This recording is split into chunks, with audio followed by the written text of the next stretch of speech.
Brigadier General Woodruff, it's a pleasure to talk to you. I recently watched a podcast with you and a couple of the other people, I think, who were there. And I have to ask you, were you ever a coach? Was I ever a coach? Yes. Just for my kids when they were growing up, going through like soccer and football and things like that at youth sports. You remind me a lot of my high school football coach. And one of the things, what is it? Your motto that I was kind of taken by is almost verbatim what my late high school football coach used to say, people first, winning matters. Absolutely. Talk about that a little bit and how that just inspires people. Yeah, I think that, when that started, I wanted to shift the focus of the organization, that we were thinking about other people before ourselves. And so everything we do day in and day out, whether that's for each other as soldiers in the Ohio Army National Guard, whether that's for our local communities when we support, whether that's for our employers and families, we've got to put people first, and we've got to think about how do we serve others and something greater than ourselves. And then, every day, everything we do should be about winning. So when you wake up in the morning and that first thing you do is make your bed, that's starting the day with a win. And you start checking off different things that are about winning. And when you're in the military, it's critically important that we win that first fight. I think historically, when you look back at like World War II and the North Africa campaign, if you read An Army at Dawn, it talks about how the Army really gets punched in the face right away. And the Korean War, same thing. We kind of come unprepared at the beginning, and over time we figure things out. And I think that's great about America, that we're really looking at ways to get better and improve. But it's always about winning. And wouldn't it be great if the next fight we go into, we throw the first punch, that we're the ones that dominate the battlefield and that we win. So whether that's overseas in a Title X mission, whether that's back here in the state, being the first to respond to clean up debris from a tornado, or support the citizens in COVID response, we have to look at it every day as a mission that we have to win. That's a great response. Well, I got to tell you, the Guard, and in particular the Ohio Air National Guard, has a particularly huge soft spot in both my and my wife's heart. I don't know how many people are out there listening right now who served but didn't do their full 20. My wife got out of the United States Air Force to chase my sorry butt around doing radio, despite the fact she had 12 and a half years active duty. So the guy that used to hold your spot years ago, Brigadier General Matt Cambick, was a friend of mine, and he got my wife back in, and she finished out her final 4 years, 4 years in the Ohio Army National Guard.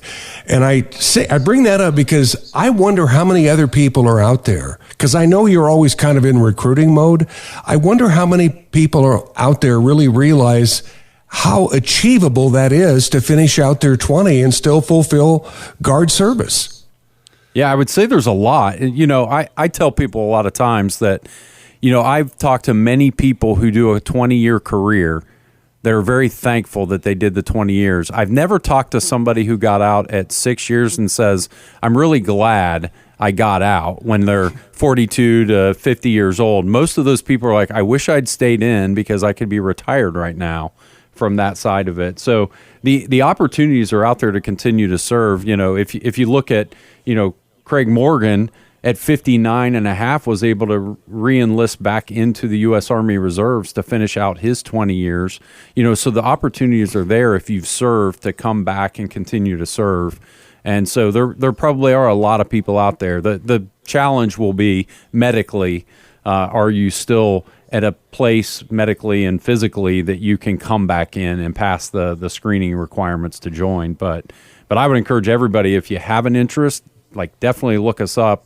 Go to a local recruiter, get on the website nationalguard.com, or call 1-800-GO-GUARD and try to find if that path will work at that point. General Woodruff, I don't know if it's you that I should direct this to. It probably would suffice, or somebody else. I know you have others there with you. But how proud does it make a guardsman feel to answer the call of like a Hurricane Helene disaster. I mean, when all hell is breaking loose, it's you they call. Absolutely. Yeah, so I was able to go down to our flight facility here in Columbus after our CH-47 Chinook helicopter and the crew came back from that mission. And so when you get a chance to talk to those individuals, that is the most satisfying, humbling mission that they get to do. When you get to perform something, one, either in a local community or for another community within the nation, or even an overseas mission, you come back with a sense of purpose that's greater than you ever expected. You see a difference you make almost immediately in people's lives. And the challenge has to be how to convey that feeling of fulfillment when you're talking to a new recruit. I don't know that you could ever get that message passed, or even maybe being deployed overseas when they need reinforcements. Yeah, I think it's always challenging because you kind of have to understand what motivates each individual that wants to join the formation. So it could be, a college tuition that we use that as a tool to try to get them in the door.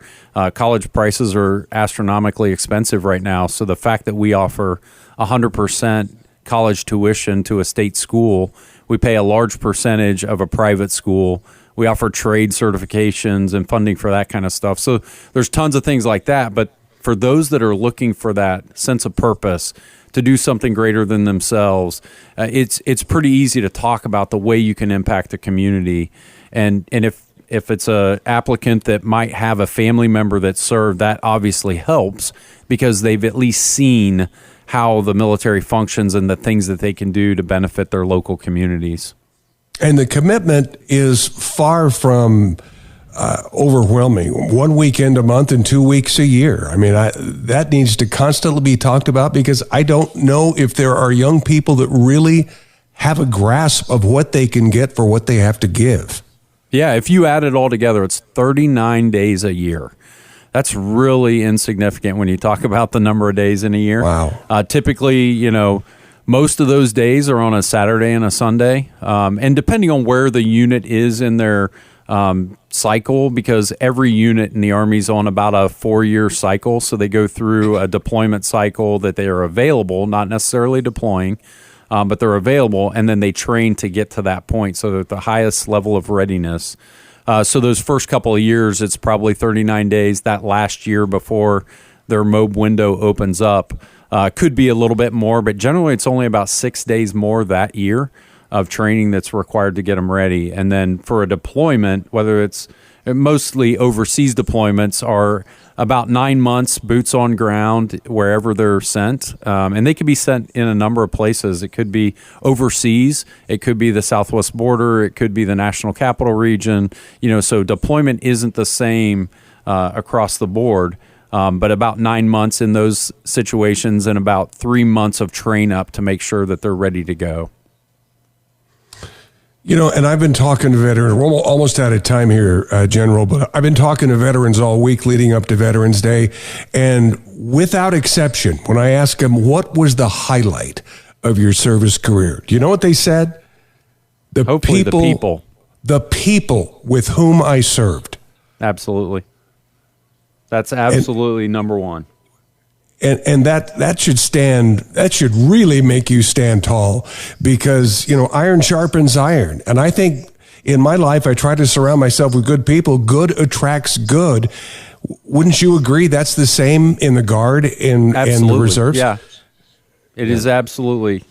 I constantly talk to our team about having that positive attitude, waking up every day excited about what you do, making a difference in someone's life. And if we all woke up every morning and said, I'm going to make a difference in someone's life, I'm going to be a positive influence on someone, I think we'd be in a much better state in our country, in the world, and it'd be an amazing place to be. And the Ohio Guard can help get you there, right? Absolutely. I've really enjoyed our conversation. I hope I actually get to meet you in person here sometime soon. I'd love that, Woody. Thanks a lot. Okay, sir. Thanks for your service. Thank you.